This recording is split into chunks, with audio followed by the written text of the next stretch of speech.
Ini kenapa sayapnya di kepala ya?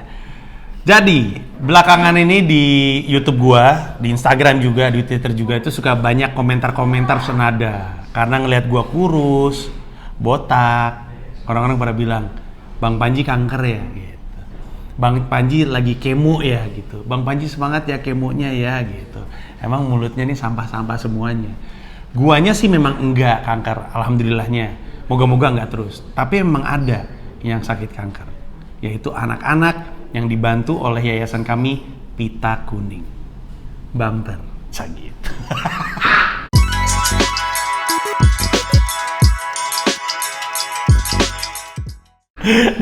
dikasih tanda ada bumpernya. Jadi saat ini gue sedang berada di kantor Pita Kuning, yayasan yang gue bantu, bisa disebut gue bantu dirikan sejak lama. Gue mau cerita tentang yayasan ini dan cerita tentang apa yang kami lakukan dan cerita tentang kenapa lu bisa terlibat untuk membantu adik-adik pasien kanker. Tapi sebelum gue nyampe ke sana, gue mau cerita kenapa gue terlibat di yayasan ini. Dulu tahun 2007 apa 2006 ya? 2007 kayaknya, sekitar segitu. 2006.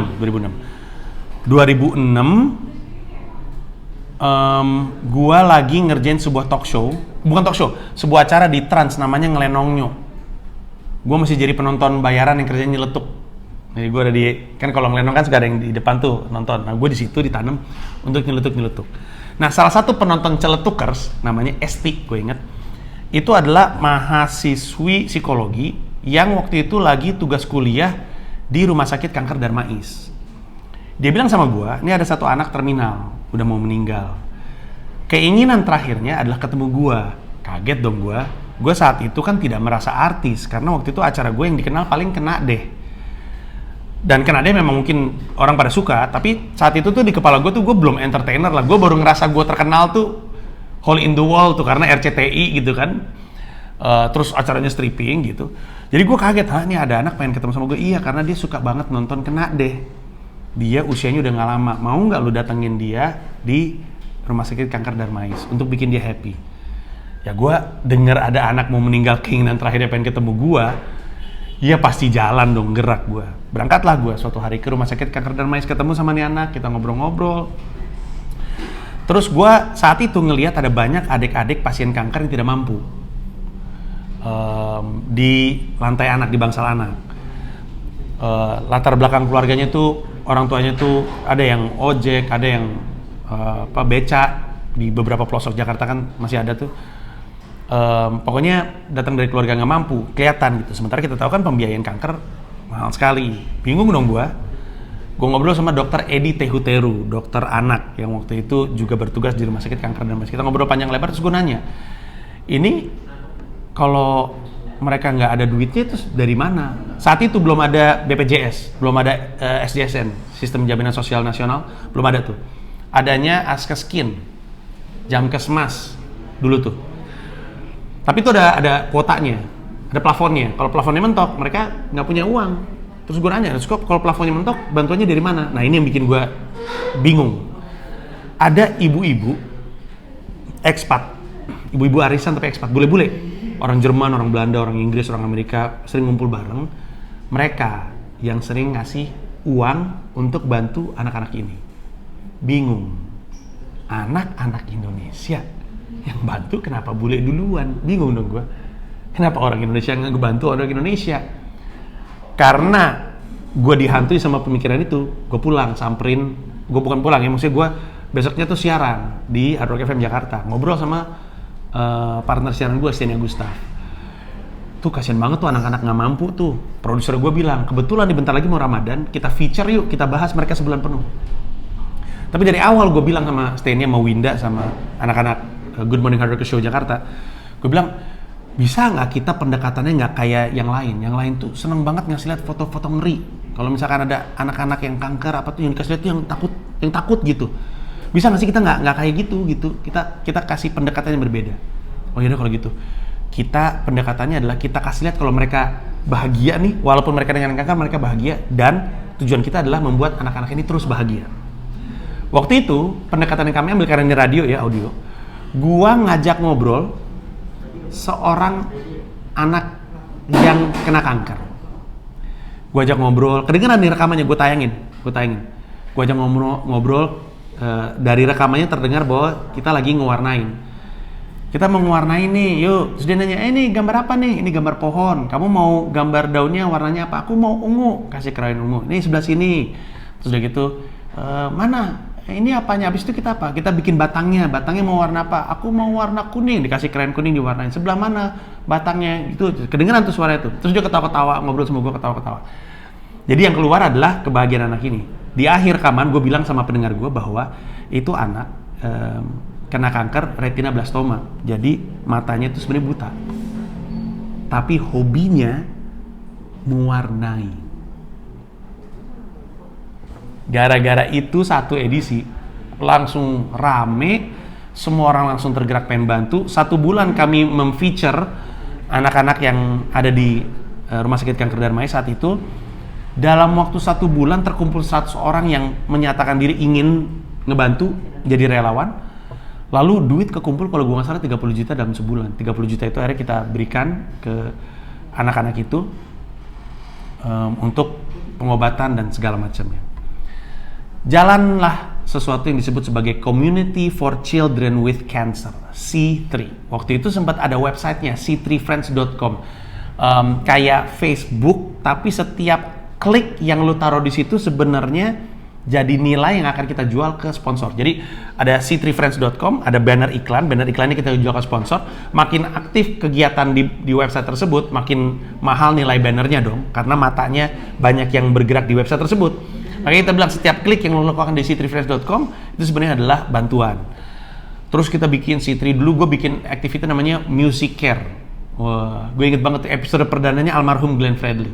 Music Care tuh acara konser musik per 3 bulan kalau gue nggak salah, di mana semua penyanyi di situ manggung 3 lagu, ada 5 pengisi. Jadi episode pertama tuh kalau gue nggak salah ada Glenn, Tompi, gue lupa nih yang 3 apa lagi. Terus setiap kali mereka manggung, merekanya nggak dibayar, terus semua orang suruh nyumbang, tiketnya disumbangin. Ada waktu itu Project Pop pernah, Warna pernah, Run pernah, Ekute pernah, Malik and Essentials pernah deh itu semua. Terus lama-lama kami merasa kayaknya butuh jadi lebih besar deh, soalnya rekening itu rekening pribadi, karena bukan yayasan kan. Jadi kalau orang nyumbang tuh pakai rekening seseorang. Level kepercayaannya tuh susah kalau misalkan nggak pakai nama gua gitu. Orang mungkin percaya sama Panji ngasih rekening-rekening, ya orang percaya. Tapi kalau orang nggak kenal Panji, bukan Panji yang ngedorong, mungkin jadi nggak pengen nyumbang. Akhirnya tahun 2007 berdirilah Yayasan Pita Kuning. Dan saat itu gue berdiri sebagai pembina. Waktu itu ada salah satu relawan namanya Lanang nyamperin gua ketika siaran. Kemudian Lanang bilang kita mau jadiin yayasan. Lu mau nggak jadi pembina, kata Lanang. Gue dengan senang hati, gue nggak tahu apa-apa tentang kanker, tapi gue tahu gue pengen bantu. Sejak itu sampai dengan hari ini, yayasan ini terus bergerak. Susah sekali, karena permasalahannya yayasan adalah turnovernya tinggi. Turnover itu pertukaran tim kerjanya, karyawannya. Kenapa? Karena yayasan mengandalkan relawan, karena relawan mengandalkan kerelaan. Jadi kadang-kadang kalau misalnya dia lagi ada waktu, ya dia rela ngebantu. Tapi kalau misalnya dia tiba-tiba jadwal kuliahnya berubah, udah mulai skripsi dan segala macam, ya keterima kerja, menikah segala macam, hilang semua. Jadi dari 2007 terus orang tuh bolak-balik keluar masuk segala macam. Tapi karena niat saja, yayasan ini bertahan sampai sekarang, bahkan tumbuh luar biasa lewat ketua-ketuanya dari Lanang, terus ke Mbak Tias, terus ke Steny, terus ke Raka sekarang, ada Ning, ada Tias yang lain lagi, ada Meong segala macam, semua yang ngebantu kita sampai akhirnya jadi seperti hari ini, membuat yayasan ini bisa tumbuh kembang. Dan hari ini karena gue tahu ini dari awalnya, saat ini yayasan ada di posisi yang menurut gue mengagumkan. Mungkin orang-orang yang kerja sehari-hari di sini nggak gitu kerasa karena mereka setiap hari di sini. Tapi gue tahu ini yayasan dulunya seperti apa. Nggak kebayang gue bisa kayak gini. Di mana di sini ada social worker ya, pekerja sosial, ada karyawan juga. Kami mulai bekerja gimana caranya supaya bisa sehat dan segala macamnya. Dan dari dulu sampai dengan sekarang kami memberi banyak bantuan, tapi usaha terbesar kami ada di layanan psikososial terapi karena itu salah satu kekuatan kita dari tahun ke tahun. Yang sebenarnya sih intinya adalah mencoba untuk membuat anak-anak tetap anak-anak, karena anak-anak ketika jadi pasien tuh lebih inget dia pasien daripada dia anak-anak. Padahal anak-anak kan butuh diajak main, butuh diajak belajar, sekolah dan segala macam. Makanya sebelum pandemi salah satu yang jadi kegiatan terbesar kita adalah pendampingan, relawan berangkat ke rumah pasien. Gua kadang-kadang ke rumah pasien, main sama mereka, bikin mereka seneng aja. Dan itu yang kami lakukan. Anak-anak yang kami bantu adalah anak-anak yang tidak mampu. Dan cerita-ceritanya mengagumkan. Gue ingat ada satu anak nih. Ini anak umurnya gue lupa nih, tapi kayaknya dia sekitar 10 tahun. Ibunya hamil, jadi nggak bisa nemenin di rumah sakit. Bapaknya buta huruf. Jadi yang ngisi dokumen-dokumen rumah sakit dia sendiri. Kebayang. Bapaknya ada di rumah sakit nemenin dia karena bapaknya buruh bangunan kalau nggak salah.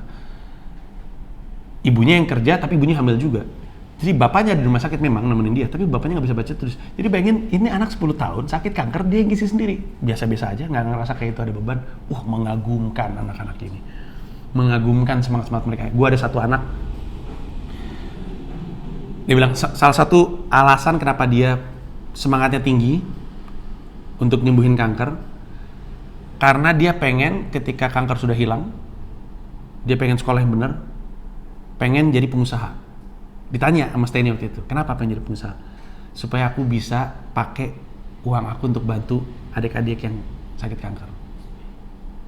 Sayangnya dia meninggal tidak lama setelah video itu direkam. Cerita-cerita kayak gini banyak. Gua ada satu bapak-bapak. Jadi beratnya kanker ya, kadang-kadang tuh walaupun sel kankernya hilang tuh mesti nunggu dulu, karena kadang-kadang suka relapse, 3 tahun, 5 tahun ya. Kalau udah lewat dari 5 tahun dan sel kanker yang nggak muncul lagi, berarti udah clear. Tapi yang deg-degan tuh adalah dari clear terus nunggu 5 tahunnya itu takutnya relapse. Biasanya ketika relapse susah sekali. Nah, ada satu pasien kita bantu lama banget, udah sempet clean tapi relapse lagi, kemudian suatu hari meninggal. Gue lagi di Darmais saat itu, karena gue ada masa-masa setiap minggu tuh ke Darmais waktu itu. Dulu kami nggak punya kantor, sekarang udah punya kantor kan. Gue datang, dia inget gue. Gue belum pernah ketemu bapaknya, tapi dia inget gue kan. Dia tahu gue dari Pita Kuning, dia tahu Pita Kuning bantu anaknya. Terus dipeluk gue. Anak laki-laki satu-satunya meninggal, dipeluk lama banget. Nggak ngomong gue nggak ngomong, dia cuma meluk gue, anak saya, anak laki-laki saya gitu terus. Ada satu lagi kejadian, ada satu anak. Salah satu dari bagian dari pengobatannya itu adalah narik sesuatu dari tulang sumsumnya dan nyuntikin sesuatu ke tulang sumsumnya. BMP ya. Jadi anak itu mesti nunduk sehingga tulang punggungnya kebuka, suntik tuh di situ. Sakit sekali. Anak ini sampai mesti dibohongin. Enggak kok, ini mau suntik tangan enggak di situ. Enggak mau. Suntik tangan. Terus memang suntik tangan tapi itu bius. Ketika dia pingsan nih anak. Pingsan. Tapi masih ngomong, enggak mau saking takutnya. Dokter bilang, ini udah pingsan nih anaknya. Jadi dia enggak ngerasa tapi saking takutnya. Kejadian-kejadian itu nempel di gue, yang membuat gue nggak bisa berhenti ngurusin ini. Kendati pun gue mungkin nggak setiap hari ada di sini gitu, tapi gue itu nggak pernah hilang dari kepala gue. Bahkan bikin gue stres. Gue selalu bilang, gue pernah world tour berapa kali, tapi paling susah tuh ngurusin ini. Emang mengagumkan nih anak-anak yang ada di sini, yang bekerja untuk ini mengagumkan. Karena gue jalanin dari tahun 2007. Dan lama-lama nggak sehat juga ya. Kadang-kadang kalau misalkan dulu zamannya kita masih sering ke rumah sakit, dulu tuh ada layanan yang ikut ngebantu ngirim jenazah balik. Dulu kita punya relawan yang ikut berangkat ngurusin itu semua. Jadi kurang sehat kalau lu terlalu sering ketemu sama kematian memang. Nah ini pengalaman-pengalaman ini tuh nempel di kepala gue, dan pengalaman-pengalaman ini yang sering membuat orang bertanya sama gue, Panji, ngapain lu bantu kalau pada akhirnya nggak selamat juga? Nah gue bilang, kita mah ngebantu bukan mau nyelamatin nyawanya. Nyawa mah urusan Tuhan. Kita ngebantu karena kita bisa. Udah gitu doang. Bagaimana kalau setiap kali kita ngebantu, itu meringankan dan membuat mereka tersenyum. Gimana kalau ternyata yang mereka butuhkan sebenarnya adalah cuman alasan untuk senang, alasan untuk bahagia. Tahu nggak? Waktu gue masih sering ke rumah sakit kanker Darmais, gue masuk nih ke Bangsal Anak, ada TV di situ, nontonnya sinetron. Kan sedih kan sinetron kan, sedih banget.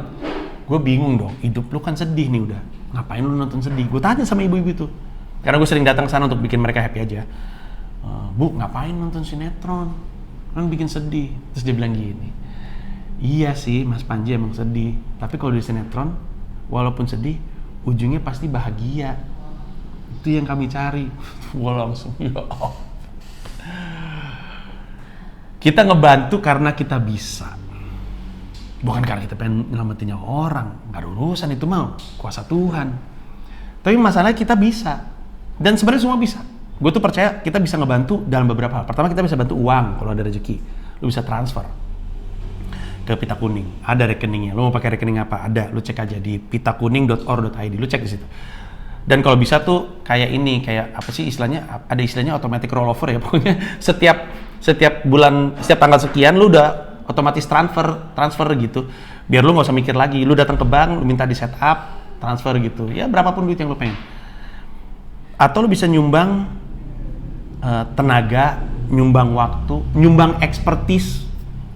Ada loh kadang-kadang orang yang, terutama waktu zaman gue masih di Pita Kuning ya, misalnya di rumah sakit kanker Darmais, sekarang gue sering situ.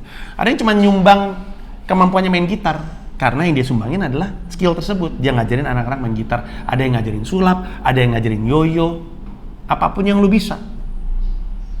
Kemampuan lu pakai aja untuk nyumbangin. Gimana kalau lu nyumbangin posisi lu di perusahaan tempat lu kerja?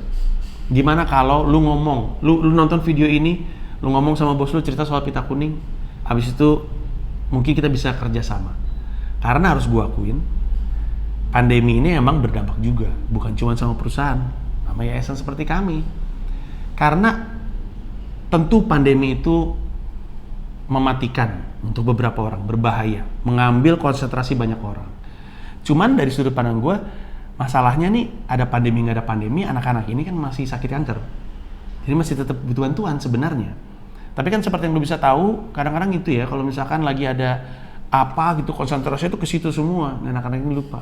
Nah kan yang kita bantu kan ada terus nih anak-anak ini, dan kami sulit nih dalam masa pandemi untuk bisa nyamperin mereka karena ketakutan akan COVID, sehingga pendampingan tuh banyak dilakukan via live video. Itu juga mungkin anaknya nggak nyaman ya, capek juga ngeliat ke handphone gitu. Jadi emang terkendala. Nah mungkin kemitraan-kemitraan yang lu dan kami bisa lakukan itu sesuatu yang kami nantikan dan kami butuhkan.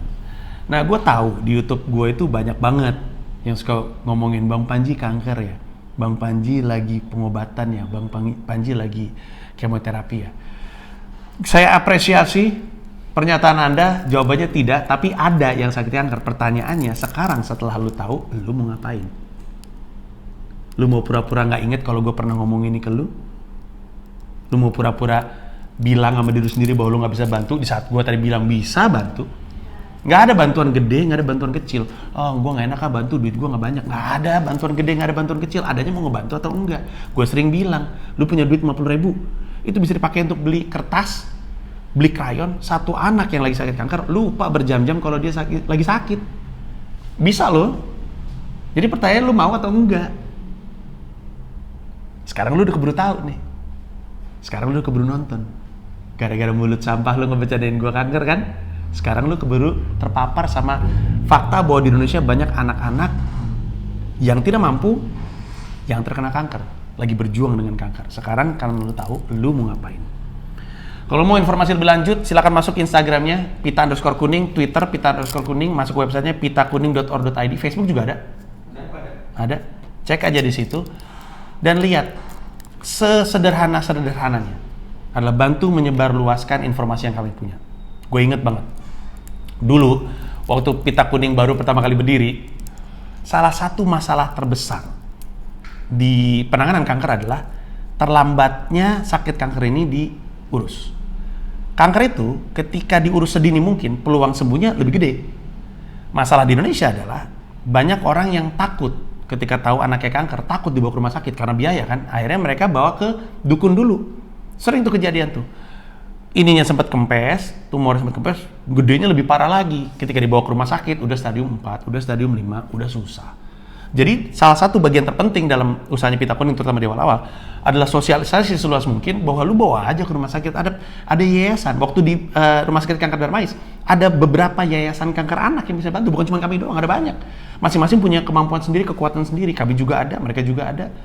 Atau lu bisa datang ke Pita Kuning. Tapi sekali lagi untuk anak-anak, karena gue suka disamperin ada orang yang dewasa, kami sih bantunya anak-anak. Ada yang sebenarnya mampu. Walaupun harus gue akuin, apapun kekuatan ekonomi lu, kena kanker berdampak secara ekonomi. Berdampak pasti. Cuman kami ngebantu keluarga-keluarga yang beneran nggak mampu gitu. Nah, sekarang dengan fakta yang lu tahu, sebenarnya lu punya peluang untuk ngelakuin sesuatu. Sesederhananya nyebarin informasi. Karena lu tahu sosialisasi terhadap kanker itu krusial. Jadi lu follow di Instagram, apa kek?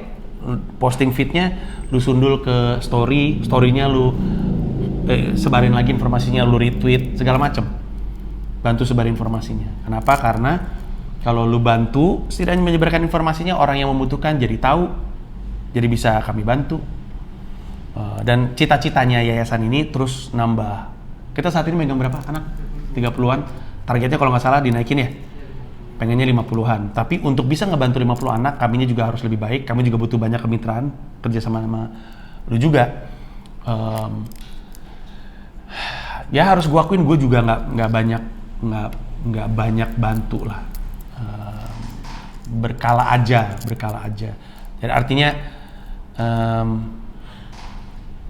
ya gue nggak bilang gue paling sering nolong juga, nggak juga. Tapi ketika bahkan kadang gue pikir kenapa ya gue nggak bisa ikat yayasan ini dengan tur gue. Tahu nggak Komoi Domino itu, gue buka aja rencana sekarang nih. Komoi Domino itu rencananya di setiap kota selesai show, kan gue selalu foto-foto sama penonton, itu gue mau kerjasama dengan fintech gitu, untuk ketika lagi mau ngantri itu ada kayak bar gitu.